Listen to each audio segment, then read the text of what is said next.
ದಂತ ವಿನಾಯಕ ಸ್ವಾಗತಿಸುತ್ತಿದೆ ವೀಕ್ಷಕರೇ. ಲೈಕ್ ಮಾಡಿ, ಶೇರ್ ಮಾಡಿ.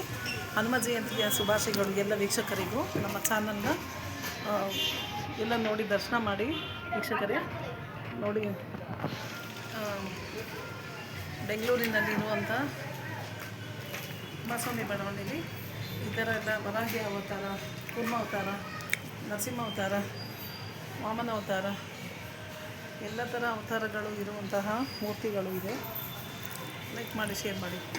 ಇವನು ನೋಡಿ ಪುನೀತರಾಗಿ ಹಾಗೂ ದೇವರ ಆಶೀರ್ವಾದ ಪಡೆಯಿರಿ ವೀಕ್ಷಕರು. ನೋಡಿ, ಈ ರೋಡಲ್ಲಿ ಇಷ್ಟು ಚೆನ್ನಾಗಿ ಡೆಕೋರೇಟ್ ಮಾಡಿದ್ದಾರೆ. ಒಂದು ರೋಡ್ನಲ್ಲೂ ಸಹ ಈ ರೀತಿ ಮಾಡಬಹುದು ಅಂತ ಅನ್ನೋಕ್ಕೆ ಇದೇ ಸಾಕ್ಷಿ. ವೆಂಕಟರಮಣ ಸ್ವಾಮಿ ಇದೆ, ಎಡಗಡೆ ಪದ್ಮಾವತಿ ಇದೆ, ಎಡಗಡೆ ಪದ್ಮಾವತಿ, ಬಲಗಡೆ ವೆಂಕಟರಮಣ ಸ್ವಾಮಿ, ಅಷ್ಟಲಕ್ಷ್ಮಿಯರು ವೀಕ್ಷಕರೇ.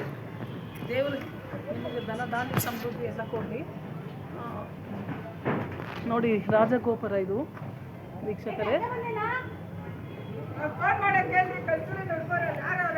ಧನಲಕ್ಷ್ಮಿ, ಧಾನ್ಯಲಕ್ಷ್ಮಿ, ವಿದ್ಯಾಲಕ್ಷ್ಮಿ, ವಿಜಯಲಕ್ಷ್ಮಿ, ಗಜಲಕ್ಷ್ಮಿ, ಮೋಕ್ಷಲಕ್ಷ್ಮಿ, ಪದ್ಮಾವತಿ ಅಮ್ಮನವರು ಮತ್ತು ವೆಂಕಟರಮಣ ಸ್ವಾಮಿ.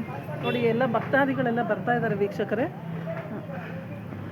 ದೇವರ ಕೃಪೆಗೆ ಪಾತ್ರರಾಗಿ ನಿಮಗೂ ದೇವರೆಲ್ಲ ಒಳ್ಳೇದು ಮಾಡಲಿ ವೀಕ್ಷಕರೇ. ಜೈ ಶ್ರೀನಿವಾಸ್, ಜೈ ಶ್ರೀರಾಮ್, ಜೈ ಶ್ರೀರಾಮ್, ಜೈ ಶ್ರೀರಾಮ್, ಜೈ ಆಂಜನೇಯ. ನೋಡಿ, ಒಂದು ಚಿಕ್ಕ ರೋಡ್ನಲ್ಲಿ ಸಹ ಇಷ್ಟು ಚೆನ್ನಾಗಿ ಅಲಂಕಾರ ಮಾಡಿ ಊರಿನ ಆ ಬಡಾವಣೆಯ ಈ ರೀತಿ ಚೆನ್ನಾಗಿ ಮಾಡಿದ್ದಾರೆ ವೀಕ್ಷಕರೇ. ತುಂಬ ಕಾಣ್ತಾ ಇದೆ.